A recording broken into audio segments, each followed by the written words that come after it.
Yan mga kabayan, andito tayo ulit sa Barangay Tambobong, Bocaue, Bulacan.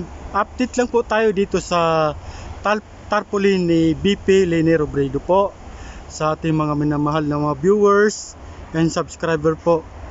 Kasi wala po itong mga ilaw, kaya check lang po namin ng mga electrician na ayusin para magkaroon po ito ng ilaw ang billboard ni BP Robredo dito sa Barangay Tambobong, Bocaue, Bulacan. Sige po, mamaya ipapakita natin ang mga